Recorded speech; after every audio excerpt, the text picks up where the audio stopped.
제가 주로 요거 강의한 만든 교재가 요거 세 권이에요, 여러분. 안점식 교수님 세계관, 종교, 문화, 그다음 이 세계관을 분별하라. 요 책은 이제 국내 저자가 써서 우리나라 상황에 잘 맞고, 그다음 이 저자께서 동양 사상을 아주 깊이 연구하신 분이어서 그냥 서양인들이 쓴 세계관 책도 좋지만 제가 보기에는 우리나라 실정에 요 두 권이 훨씬 더 유익할 것 같고요. 그 다음 이제 오늘날 뭐 종교다원주의, 또 세속주의, 포스트 모더니즘, 또 마르크시즘, 뭐 진화론, 이런 게 우리 특히 학교, 또 뭐 미디어, 또 세상의 그런 어떤 광고 가운데서 어떻게 우리에게 압력을 행사하나 하고 아주 실제적으로 분석한, 요건 교과서 같은 책이에요. 너무 좋아요. 그래서 여러분 혹시 관심 있으시면 이 세 권을 한번 잘 보시면 되겠고, 저 강의한 제가 요거 참고해서 만들었어요. 자, 우리 성경을 좀 보겠습니다. 먼저 고린도후서 10장 4절 5절 두 군데 볼 겁니다. 먼저 고린도후서 10장 4절과 5절.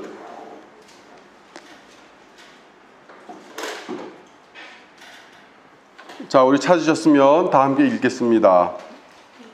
시작. 우리의 싸우는 무기는 육신에 속한 것이 아니요 오직 견고한 진도 무너뜨리는 하나님의 능력이라. 모든 이론을 무너뜨리며 하나님 아는 것을 대적하여 높아진 것을 다 무너뜨리고 모든 생각을 사로잡아 그리스도에게 복종하게 하니. 예. 그 다음 한 군데 더 보겠습니다. 마가복음 14장 3절.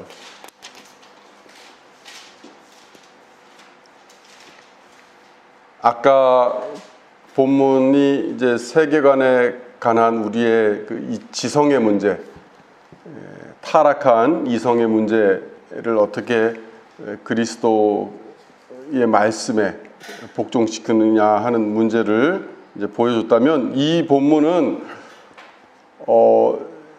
그 세계관이 변한 실예를 우리에게 제공해주고 있죠. 마가복음 14장 3절을 함께 읽겠습니다. 시작. 예수께서 베다니 나병 환자 시몬의 집에서 식사하실 때 한 여자가 매우 값진 향유 곧 순전한 나드 한 옥합을 가지고 와서 그 옥합을 깨뜨려 예수의 머리에 부으니. 네, 우리가 이제 기독교 세계관을 배우면서 기억해야 할 대전제는 이겁니다. 생각 또는 사상은 결과를 낳는다. 네. 생각이 우리의 행동을 지배하는 거죠. 그래서 보면 예수님 믿기 전에 우리는 이 하나님 말씀과 나 사이에 아무런 어떤 접점도 공유하는 그 부분도 없죠. 예수님 믿기 전에. 그렇죠? 근데 이제 우리가 예수님 믿고 거듭나면 어떻게 되는 겁니까? 하나님 말씀과 나 사이에 어느 정도 접점이 생기겠죠. 처음엔 조금. 그다음에 이제 성화의 과정을 통해서 하나님 말씀과 내가 더 많이 일치하겠죠. 그리고 더 성화될수록 우리의 생각, 우리의 관점은 하나님 말씀과 아주 많이 일치하게 될 거예요. 하나님의 마음을 알고. 근데 이 세상에서는 우리가 이 하나님 말씀과 우리 사이에 이 갭이 있을 수밖에 없어요. 이건 뭐 이 땅에서는 완전해질 수가 없는 거니까. 그래서 우리가 이 세계관을 배우면서 얼만큼 성경이 우리에게 말하는 세계관에 나의 생각, 나의 마음, 즉 나의 세계관을 이제 합치시키느냐, 그게 관건인 거죠. 그래서 이 세계관이 단지 그냥 지적으로 우리 지식 차원만이 아니라 우리의 세계관, 또 우리의 마음, 생각 전인에 관한 것이다 하는 것을 저와 여러분이 기억했으면 좋겠어요. 자, 이거를 이제 이 세계관이 그러면 한 사람에게 어떻게 나타나는가 하는 것을 한번 좀 극화시켜서 해봤으면 좋겠어요. 누가 한 명 앞으로 나와서 저를 좀 도와주세요. 우리 정균 형제가 나올래요? 네. 자, 4가지 경우를 한번 생각해 봅시다. 4가지 경우. 가서 네. 형제가 가진 것 중에 제일 비싼 게 뭐예요? 핸드폰? 아, 네. 저 노트북이요. 노트북 너무 크고. 네. 아, 그럼 요 패드? 네, 한번 갖고 나와 보세요. 네. 자, 여러분 4가지 경우를 한번 상정해 봅시다. 자, 정균 형제가 지금부터 무슬림이에요, 본인이? 네. 무슬림이라고 생각? 응? 네. 자, 응? 형제가 충실한 무슬림이에요. 네. 응? 그러면 이거를 내가 뺐으면 형제가 충실한 무슬림일 경우에 네. 어떤 반응이 나와야 될까? 무슬림이면 인샬라라는 말 들어봤어요? 인샬라? 아니 처음 들어봅니다. 신의 뜻이다. 아, 네. 이거 아, 뺏기면 신의 뜻이지. 그러네요. 네, 고마워요. 신의 뜻입니다. 아니, 그러니까 뭐 다 들어맞지는 않지만 이슬람에는 인샬라가 있잖아요, 그렇죠? 네. 그래서 어떤 부분에서는 쿨해요. 신의 뜻이네. 근데 그걸 악용할 수도 있는 거죠, 인샬라. 이제 무슬림의 세계관에 충실하면 그런 경우가 나올 수 있다. 자, 이번에는 정균 형제가 아주 충실한 힌두교, 응? 힌두교인이라고 한번 생각해 봅시다. 이걸 내가 뺏었어. 그럼 어떻게 해야 될까요, 이번에는? 이걸 왜 뺐냐고 네, 물어보지 않을까 싶은데요. 아, 진정한 힌두교인이라면 그러면 안 돼. 아, 왜냐하면 이 진정한 힌두교인은 물질적 자아에서 벗어나야 돼요. 그러니까 물질적 자아가 보는 건 다 환상이야. 그러니까 이게 내가 뺏는다고 진짜 뺏긴 게 아니라 환상이야. 그러니까 형제는 형제 속에 있는 이 아트만이라는 내적 자아에 집중해서 이런 세상의 환상 같은 물건에 집착하지 말고 이제 자신의 아트만을 통해서 그 우주의 중심인 브라만과 합의를 해서 정말 그게 실제 그 세계를 추구해야죠. 그러니까 이거는 내가 가져도 되는 거예요.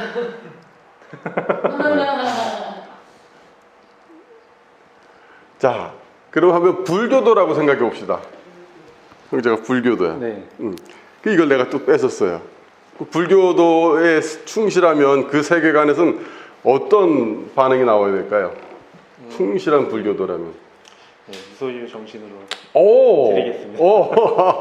그렇죠. 만약에 형제가 내가 이걸 뺐는데 고통을 느끼거나 화를 내거나 그러면 형제는 아직 열반에 이르지 못한 거예요.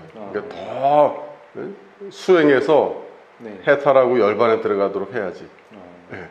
그럼 마지막으로 자, 형제가 기독교인이에요. 네. 내가 이걸 뺏었어. 이럴 때는 어떻게 해야 될까? 왜 뺏었습니까? 눈에는 눈, 이에는 이 해가지고 멱살 잡아야 돼? 아니면 네. 왼뺨 치면 오른뺨도 돌려내가지고 저 다른 좋은 것까지 다 내야 될까? 아니죠. 뭐라 그랬습니까? 하나님이 남의 것을 네, 도둑질하지 말라 그랬잖아요. 네. 어쨌든 고맙습니다. 자, 이렇게 사실 우리 삶의 뭐 행동, 생각 그런 양식이 다 어떻게 보면 우리 눈에 보이지 않지만 이 세계관에 의해서 많은 부분 결정된다 이거예요. 그렇죠? 우리가 그 세계관을 항상 의식하고 있는 건 아니에요. 근데 우리 안에 작동 원리는 바로 큰 부분에 있어서 세계관이다. 뭐 본능적인 부분도 있겠죠. 어쨌든 그래서 우리가 이 세계관에 대해서 공부할 텐데요. 보면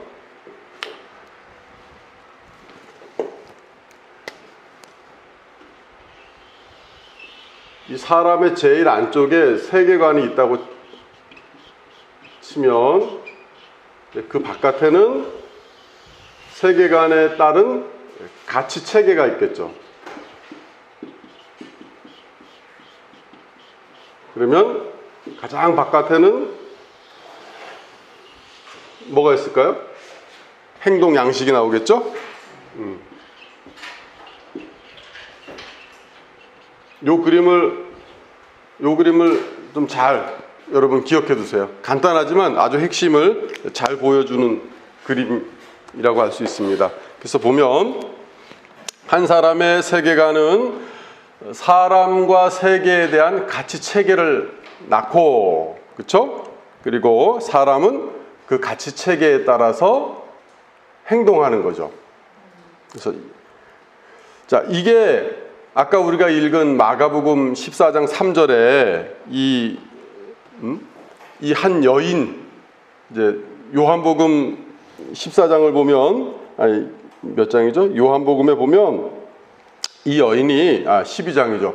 그 마리아라는 걸 알 수 있어요. 마리아. 자, 여기서 보면 마리아는 예수님이 어떤 분인지 알자 그녀의 세계관이 바뀐 거예요. 그리고 그러자 이 향유 엄청나게 비싼 거거든요. 오늘날로 말하면 몇 천만 원짜리 정말 고급 아주 럭셔리한 그런 향유라고 할 수 있는데 이거를 예수님께 부어요. 이건 뭡니까? 가치를 지금 누구를 더 높이치는 거예요? 예. 가치를 예수님께 더 높이치고 이 물질, 엄청나게 비싼 물질이지만 이거를 상대화시킨 거예요. 그렇죠? 예수님이 절대자가 되시고 마리아에게 있어서 이 향유 정말 비싼 거지만 이거는 예수님에 비하면 그 가치가 아주 그냥 허비할 정도로 그렇게 낮아진 거죠. 이걸 그래서 우리는 물질의 상대화다, 또 예수님의 절대하다, 이렇게 볼 수 있는 거죠. 그렇게 하니까 당연히 마리아의 행동 양식이 일반 사람들 같으면 이 비싼 거를 남의 그 머리에 그냥 한 방울도 아니고 통째로 다 부을 수 있겠어요? 절대 못 그러겠죠. 우리는 여기서 이 마리아의 지금 세계관이 어떻구나 거꾸로 볼 수 있는 거죠. 마리아가 이렇게 행동했을 때는 마리아의 지금 가치 체계에서는 이 향유라는 물질보다 예수님이라는 그 인격체, 구원자, 그분이 훨씬 더 비교할 수 없는 가치를 지닌 분으로 마리아는 그렇게 자기의 세계관을 보여준 겁니다. 아주 간단한 구절이지만 제가 이 세계관을 준비하면서 이 마리아의 행동이 정말 한 사람의 세계관, 가치관이 변했을 때 그 물질을 절대화시키잖아요. 사람들은, 세상 사람들은 돈이 곧 신이고 돈이 곧 권력이고 돈이 곧 인생의 목적인데 마리아는 이거를 예수님께 붓습니다. 물질은 마리아에게 예수님에 비하면 아무것도 아니죠. 그래서 물질을 최고의 가치로 여기는 세계관을 가진 사람들에게 이런 마리아와 같은 행동이 절대 나올 수가 없는 것이죠. 자, 그렇다면 이제 우리는 세계관을 이렇게 정의 내려볼 수 있습니다. 세계관은 우리가 세계와 그 안에 있는 우리의 위치, 나 자신의 위치를 바라보는 방식인 거예요. 그러니까 우리가 신 또는 뭐 궁극자, 이게 세계관이니까 신 또는 궁극자 이런 용어를 써요. 우리가 신과 인간과 세계를 바라보는 관점이자 방식을 결정하는 것이 바로 세계관이다. 우리는 이렇게 정의 내릴 수 있습니다. 그래서 우리가 가진 세계관은 근본적인 문제에 대한 해답을 제공하죠. 예를 들어 여러분, 우리는 여기 왜 존재하는가? 이거 잘 묻지는 않지만 이런 질문에 답이 있죠. 우리가 가진 세계관에서는. 그렇죠? 우리는 왜 존재합니까? 네, 아주 멋진 대답이에요. 그 대답이 있어요. 없으면 뭡니까 우리? 일반 세상 사람들하고 우리하고 차이가 있습니까? 없습니다. 네. 또 옳은 것과 틀린 것의 차이가 있는가? 각 세계관마다 어떤 나름의 대답을 가지고 있겠죠? 또 신 또는 궁극자는 존재하는가? 무신론의 세계관을 주장하는 사람들은 뭐라 그럽니까? 그런 거 없다. 그렇죠? 네. 또 마르크시즘에서는 뭐라 그럴까요? 물질이 곧 신이다. 신은 인간이 투사한 거다. 이런 식으로 말할 거 아니에요. 자, 또 인간이란 그저 고등하게 진화된 짐승일 뿐인가? 이것도 각 세계관마다 대답이 다르게 나오겠죠. 가장 간단하게 진화론과 우리 기독교적 관점에서는 완전히 극과 극으로 갈리는 거죠. 그래서 사람들은 모두 이런 질문에 대해서 나름의 어떤 대답을 가지고 있어요. 그거를 이제 세련되게 이렇게 학문적으로 잘 말할 수도 있고 투박하게 또 거친 언어로 말할 수 있지만 어쨌든 나름의 세계관에 따라서 이런 질문들에 말하고 또 그에 따라서 행동하는 게 바로 사람이다 하는 것이죠. 그래서 우리가 어떤 사람 또 어떤 지역의 문화 또 어떤 국가의 그런 틀 이런 것을 파악할 때 그 사람들이 뭘 중시하는구나, 이 사람들의 가치관은 뭐구나 하는 것을 파악하는 것이 매우 중요하다 하는 것이죠. 그래서 사람이나 어떤 공동체의 방향을 결정하고 삶과 직결된 것이 세계관인데요. 이 세계관은 그래서 자연스럽게 사람들에게 신념을 불어넣어주고 또 거의 종교와 같은 역할을 합니다. 세계관에 따라서 사람들은 믿는 거예요. 믿는 거예요. 그래서 이 가치체계, 세계관은 곧 사람의 결정과 행동의 기반이 된다 하는 것이죠.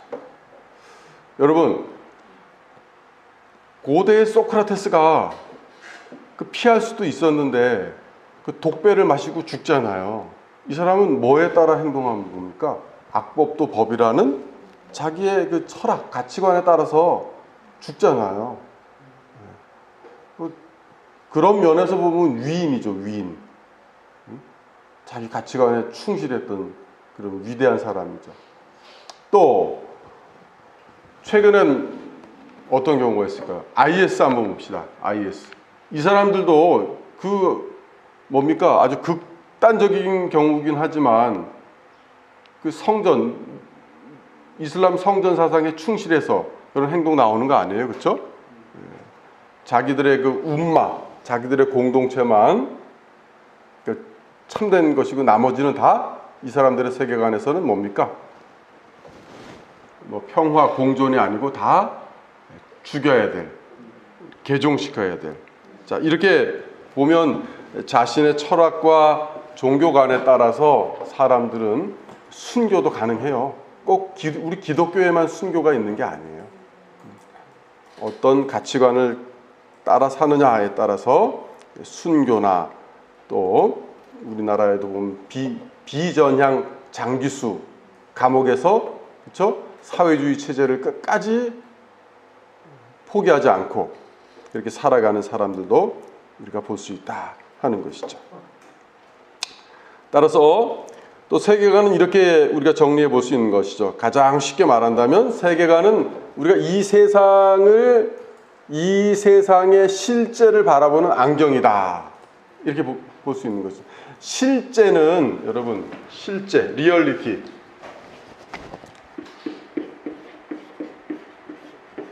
눈에 보이는 실제와 안 보이는 실제. 이 두 가지죠. 그렇죠? 아니면 뭐 영적인 실제나 물질적인 실제. 이 두 가지인데 우리가 만약에 노란색 안경을 우리 눈에 꼈어요. 그러면 모든 실제가 노란색으로 보이겠죠. 빨강색 안경을 끼고 세상을 바라보면 빨강색으로 보여요.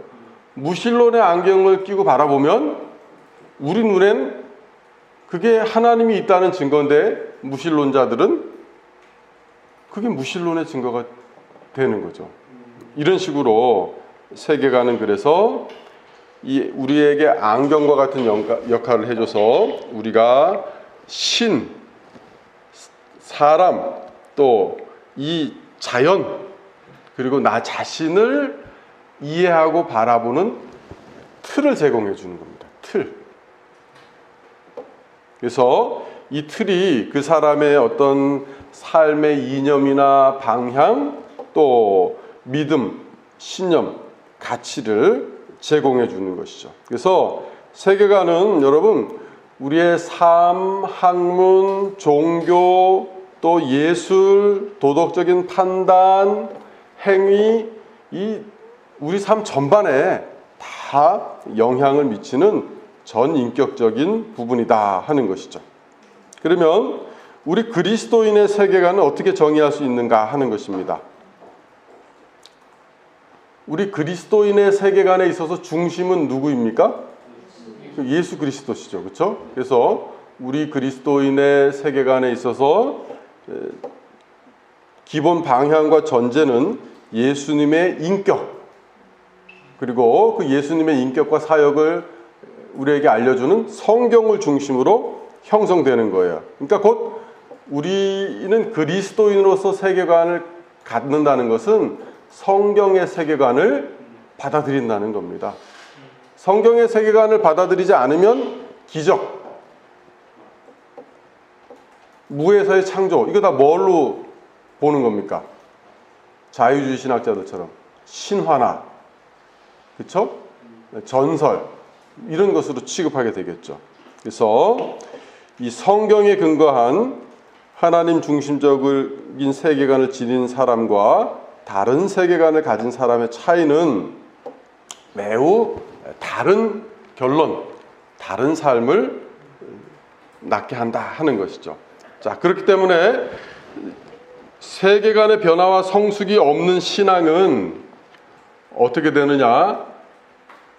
우리를 예로 들어보면 기복주의 또는 혼합주의를 낳을 수밖에 없는 겁니다.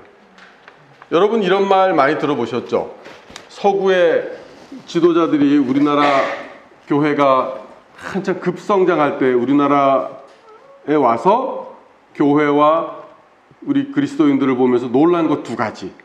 뭐였습니까? 첫째는 야, 어떻게 기독교 교회가 이렇게 많을까? 하늘에서 보면, 밤에 보면 빨갛잖아요. 십자가. 감동을 받는다고 해요. 근데 와서 보면 또 하나에 놀랜다 그러죠. 그게 뭡니까? 기독교인이 이렇게 많은데, 교회가 이렇게 많은데 왜 세상에서 영향력을 끼치지 못할까? 그 두 번 놀랜다 그러잖아요. 그게 뭡니까? 기독교인들이 이 행동 양식은 뭐 예배드리고, 또 뭡니까? 십계명을 지키고, 또 어떤 그런 가치까지는 어느 정도 바뀌지만 핵심 세계관은 바뀌지 않았다는 반증이죠. 그래서 그 핵심 세계관은 대표적으로 우리나라에는 기복주의, 혼합주의가 남아 있는 겁니다. 그래서 여러분 보면 가장 단적으로 국회에 그리스도인들이 의원들이 그렇게 많잖아요. 근데 우리가 국회 활동을 보면 그게 드러납니까? 그분들이 빛과 소금으로 국회에서 활동하는 것 같습니까? 전혀 안 그렇죠. 그건 뭡니까? 그들의 세계관에 문제가 있다는 것이죠. 또 보면 세상에서도 지탄을 받는 교회의 모습, 특별히 영향력 있는 교회 지도자들이 사회에 더 무리를 일으키고 있는 모습, 이런 것도 다 따지고 들어가면 그 사람들의 세계관에는 아직 하나님을, 예수 그리스도를 중심으로 사는 그런 세계관이 전혀 형성되어 있지 않다 하는 것을 우리가 볼 수 있는 것이죠. 자, 그러면 여러분, 우리 한국 한민족의 이 기층, 아주 저 밑 무의식에 깔려 있는 세계관의 그 토대는 뭘까요? 예, 유교도 될 수 있죠. 근데 유교보다 더 거슬러 올라가면, 유교는 조선시대 때 들어왔잖아요. 그렇죠? 예? 그렇죠. 예. 또 그 중간에 뭐가 있을까요? 무속은 뭐 단군 때부터 쭉 내려오는 거겠죠. 그 중간에 삼국시대에 들어온 종교, 불교, 그렇죠. 그러니까 한국인의 심성, 한국인의 세계관에 가장 큰 영향력을 미치는 건 가까이로는 유교, 그렇죠? 그리고 그 중간엔 삼국시대에 들어온 불교, 그리고 정말 가장 어떻게 보면 막강하고 토대를 이루는 세계관은 무속의 세계관이라고 할 수 있어요. 그래서 보면 불교하고 이게 뭡니까? 불교도인지 무당인지 어떨 땐 구분이 안 가는 경우가 많아요. 그렇죠? 네. 참 이상해요. 어쨌든 그래서 우리나라에는 기독교가 들어왔는데 이런 토대 위에 있기 때문에 이 기독교적 세계관을 가지고 이런 유교, 불교, 무속의 세계관을 변화시켜야 되는데 그게 너무 안 됐던 거예요. 그냥 예수님 믿고 천국 가면, 예수님 믿고 복 받으면 거의 여기서 머물게 된 거죠. 그래서 오늘날 한국교회 안에 이렇게 기복적이고 현세 성공 지향적인 가장 쉬운 말, 삼박자 축복, 긍정의 신학, 이런 게 이 기형적인 기독교가 큰 부분을 차지하는 이유가 바로 여기에 있는 겁니다. 여기에. 그러니까 무늬만 그리스도 교회 성도인 경우가 너무 많은 거죠. 근데 사실 이런 부분은 알게 모르게 저와 여러분 안에도 다 있어요. 저와 여러분 안에도 다 있어요. 저에게도 유교적인 요소가 강하게 있죠. 가부장적이고 권위적이고 저에게도 있어요. 제가 딸들에게 많이 지적받죠. 아빠 그렇게 하면 안 돼. 지적. 근데 잘 안 고쳐져요. 그냥 무의식적으로 이렇게 되는 것 같아요. 저도 그렇고 아마 여러분도 그렇고 다 있을 겁니다. 그래서 이런 거를 이제 하나하나 벗겨서 그 실체를 우리가 보고 이런 걸 계속 성경에, 하나님 말씀에 따라 고쳐가는 게 곧 우리가 세계관을 공부하는 목적이에요. 그리고 그게 우리가 성화되는 그리스도인이 되어가는 일에 있어서 핵심 과정이다 하는 것이죠.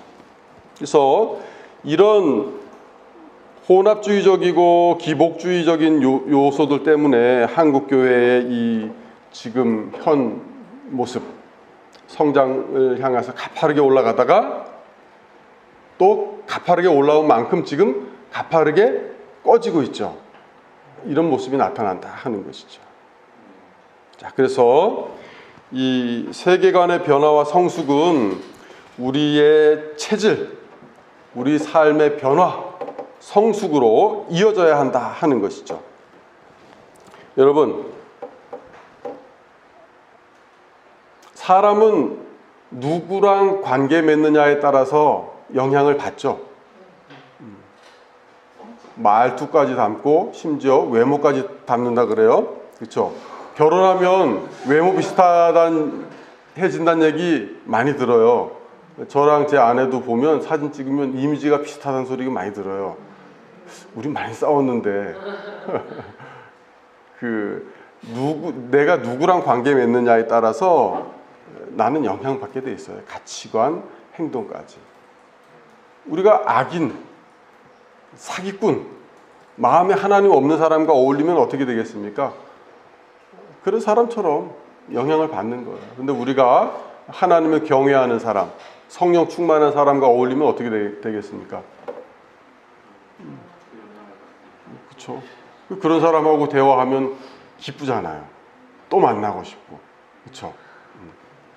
그래서 이 삶의 질, 우리 그리스도인의 삶의 질은 우리가 관계를 맺는 대상에 따라서 달라진다. 예수님과 하나님과 내가 성령님과 어떤 관계를 맺냐 하는 것은 절대적으로 중요하죠. 그래서 삶이란 나 자신을 포함해서 나와 관계를 맺는 존재를 올바로 인식하는 데서 출발한다 하는 것이죠. 근데 이 인식이 잘못되면, 즉 비성경적인 세계관을 가지면 하나님, 또 나 자신, 타인, 또 이 세계, 역사 뭐 이런 것에 대해서 총체적으로 삐뚤어진 인식을 갖게 되는 거죠.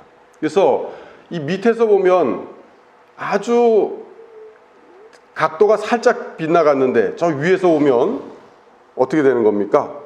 이 건물이 지탱하지 못할 정도로 각도가 어긋나게 되는 거죠. 높으면 높을수록.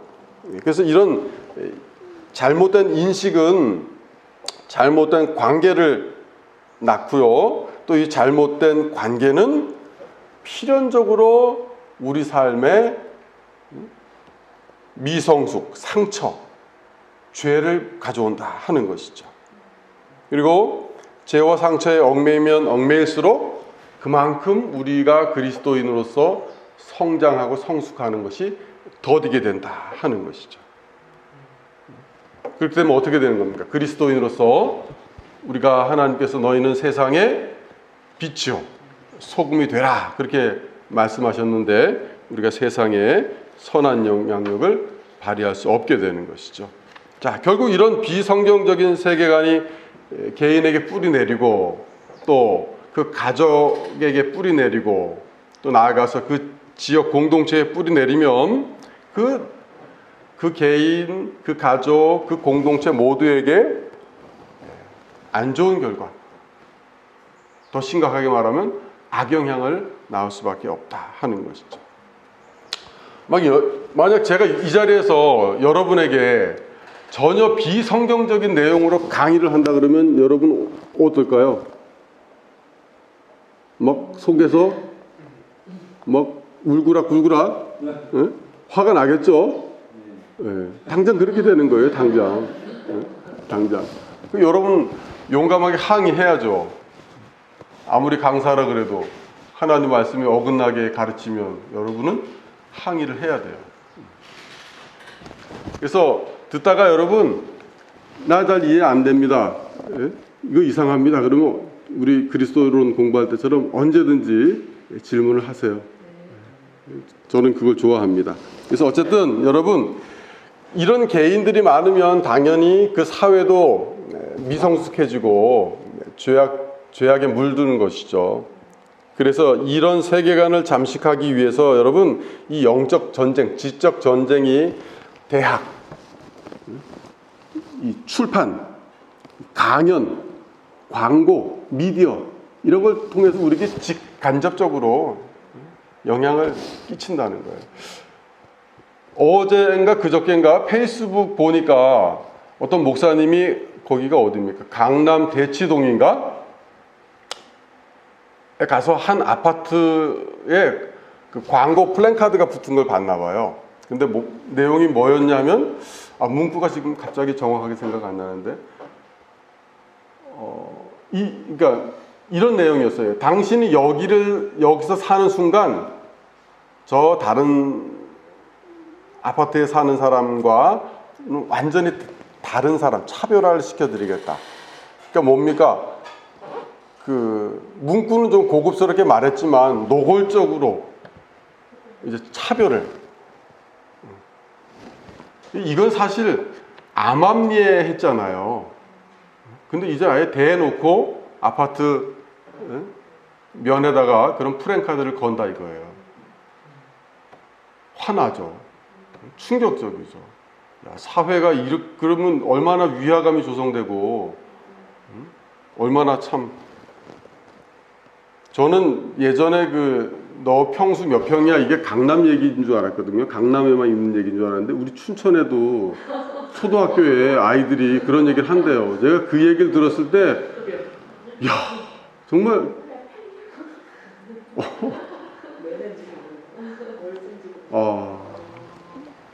이 사회가 얼마나 지금 잘못된 가치관에 물들어가는가. 지금 우리 대한민국 여러분 심각합니다. 이 대한민국에서 성공은 뭡니까, 여러분? 응? 그쵸? 더 까놓고 말해서 서울대 연고대 나와서 삼성현대 취직해서 뭡니까? 그렇게 사는 게 성공 아니에요? 아니면 뭐 의사가 되거나 변호사가 되거나. 전부 돈, 명예, 입신양명에 관련된 것만 우리 사회에서는 지금 성공이고 복받은 걸로 치부하고 있죠. 그래서 여러분 교회에서도 암암리에 그런 성도에겐 대우가 더 좋은 거 아니에요? 직분자 세울 때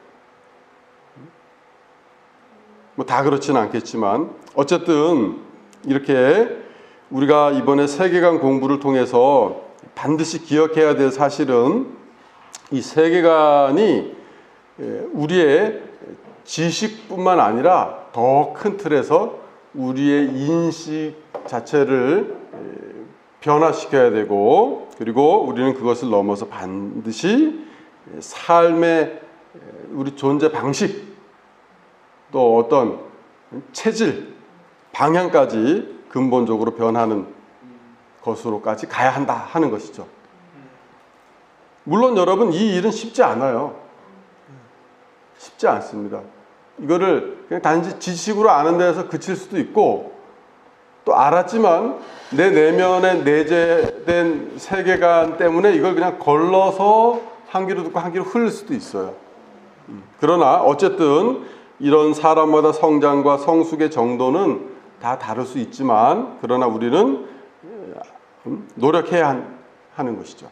때로 급격한 변화를 하나님이 은혜 가운데 주실 수도 있고, 아니면 아주 답답하고 고통스럽지만 천천히 우리가 변화될 수도 있는데, 어쨌든 우리는 이런 두 가지 과정을 모두 경험하면서 우리의 세계관을 올바른 길로 성경에 합치되도록 정립해야 한다 하는 것이죠.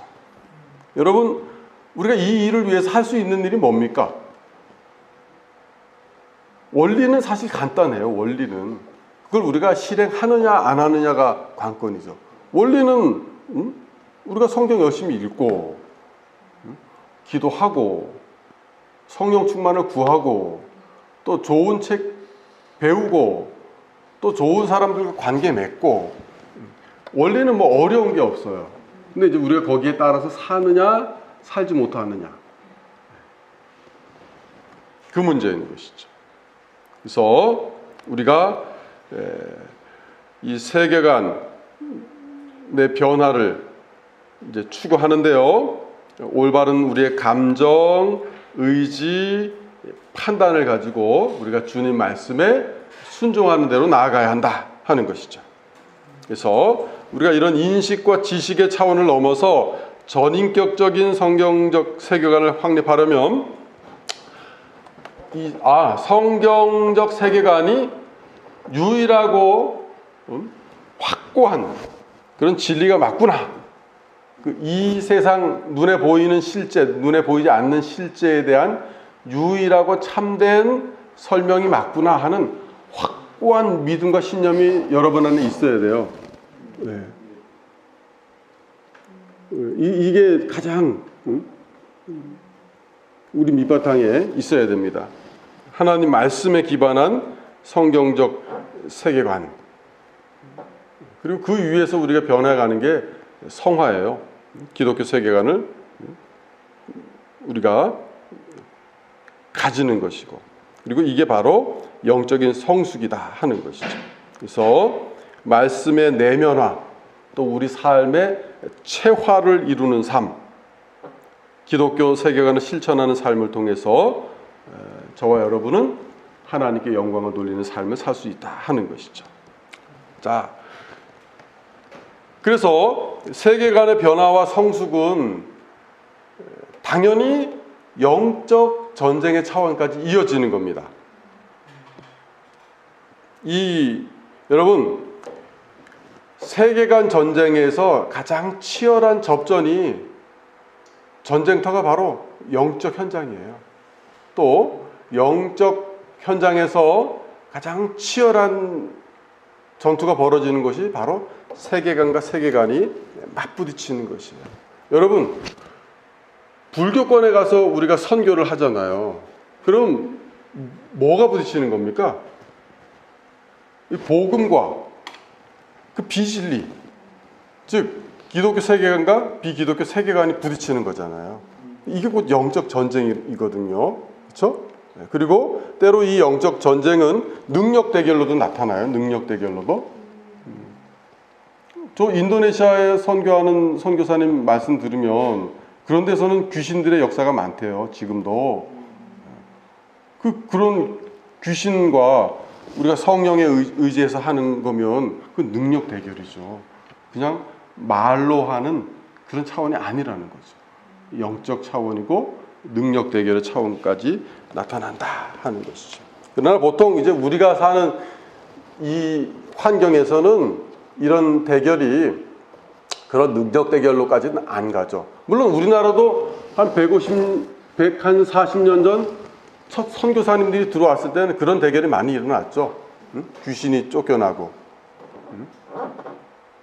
근데 지금은 이제 그런 것보다 책, 또 강연, 이 대학 현장, 고등학교 현장, 그런 데서 어떤 가치관을 가진 교사들이 가르치냐, 이런 것에 따라서 이제 이 세계관의 전쟁이 지금 각축을 벌이고 있는 겁니다. 각축을. 그래서 우리가 성경적 세계관을 확립하고 이 영적 분별력을 길러서 어떻게 이 세상의 비성경적이고 반성경적인 세계관이 사람들의 삶을 파괴하는지를 잘 알아야 돼요. 그래서 제가 나중에 여러분과 살펴볼 대표적인 세계관, 세속적 인본주의, 그 다음에 마르크시즘, 또 이슬람교도 아주 강력한 세계관으로 사람들을 잠식해 가고 있죠. 그 다음 뉴에이지, 그렇죠? 포스트 모더니즘. 지금 뭐 우리나라에는 이제 뭐 보통 우리나라가 서구보다 좀 늦어요. 이 사상 전파가. 왜냐하면 우리나라가 이 위치가 어디입니까, 여러분? 극동이잖아요. 극동. Far Eastern.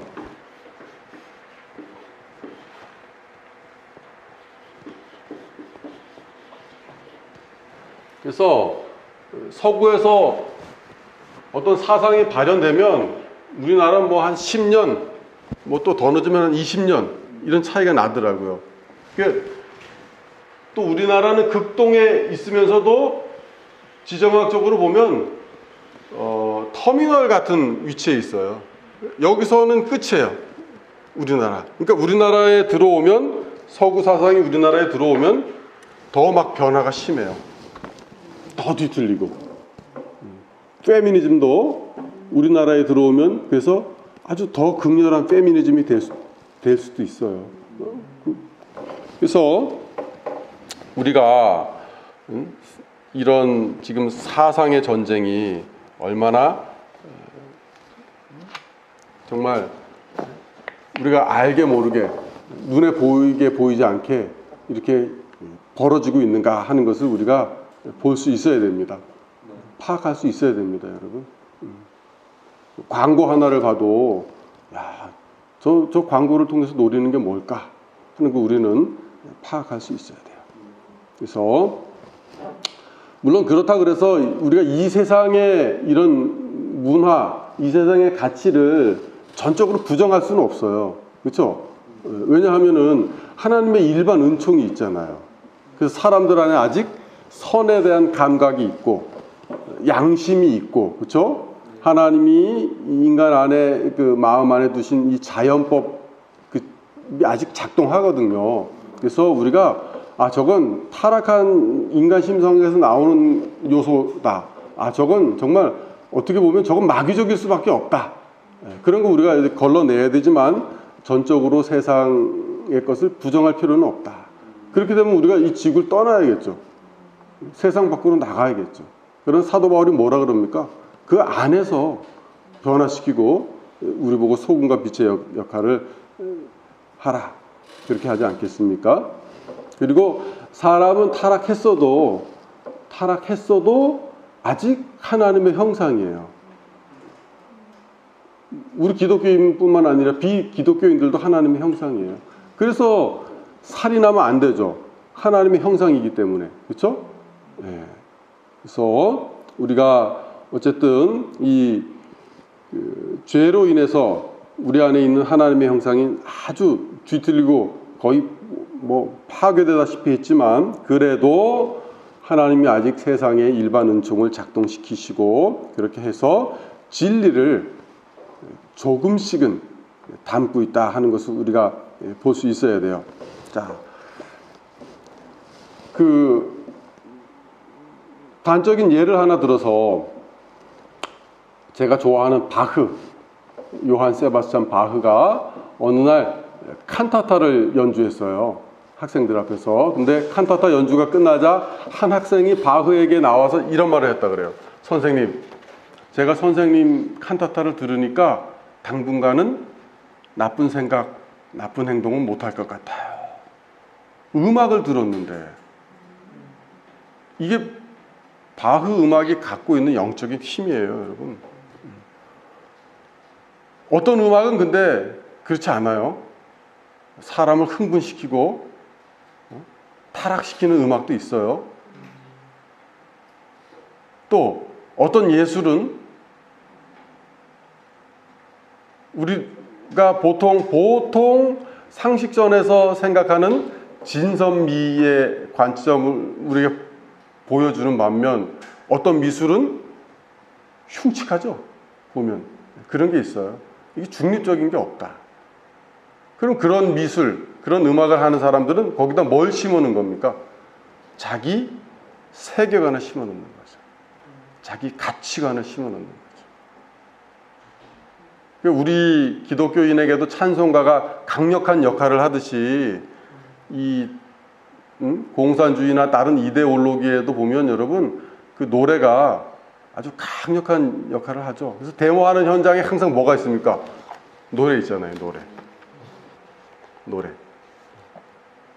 그래서 이 세계관 영역이 아주 치열한 전쟁터다 하는 것을 우리가 꼭 기억해야 되고요.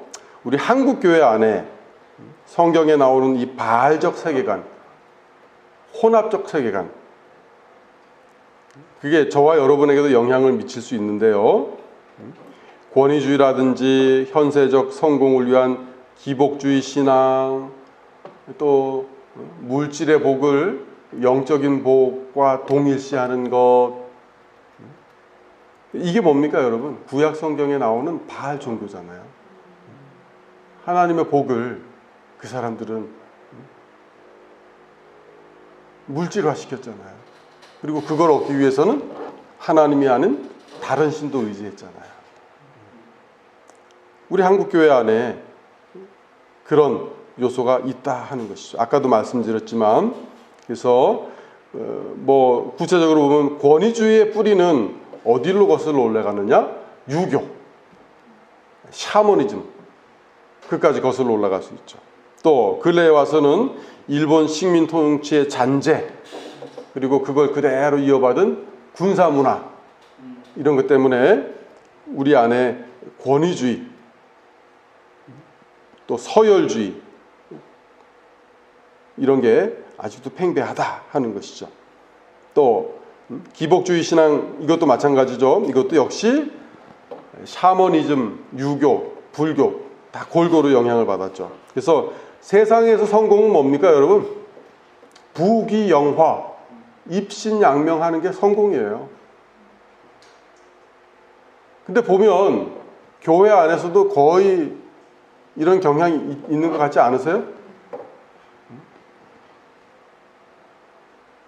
그래서 그것을 위해서 거기에 최고의 가치를 두고 그걸 위해서 밤새도록 공부하고 치열하게 살아가는 것이죠.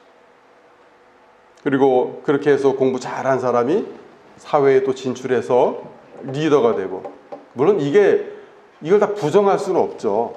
이걸 또 완전히 우리가 또 다 나쁘다 이렇게 볼 수는 없는데, 어쨌든 우리 사회의 지금 방향이 그런 거예요. 그러다 보니까 열심히 공부해서 돈을 벌고 좋은 위치에서 이웃을 위해서 환원하는 일은 좀 우리가 인색하다. 그리고 이런 걸 다 어떻게 합니까? 나 또는 내 가족, 내 후손을 위해서. 그러니까 사랑이 가족을 못 넘어가는 거예요. 근데 여러분, 교회 안에서도 보면 성도는 한 가족이잖아요, 하나님의. 근데 사랑이 자기 가족을 못 넘어가는 경우가 많죠. 다른 지체가 시험에 들거나 어떤 죄를 지으면 그걸 내가 아파해야 되는데 내 가족으로 여기고 남의 일로 여기는 그런 경향이 있죠. 이건 잘못된 거다. 어쨌든 우리가 이런 우리 지금 한국 교회 안에 있는 이 비성경적 세계관, 거기에 모판, 온상을 어떤 것이 제공하느냐 하는 것을 우리가 파악하고, 그래서 우리가 이제 12시간에 걸쳐서 세계관 공부를 할 텐데, 이런 지적인 차원을 넘어서 반드시 저와 여러분의 경건과 생활에도 나타나야 한다 하는 것이죠. 자, 여러분, 첫 시간은 여기까지 하고 우리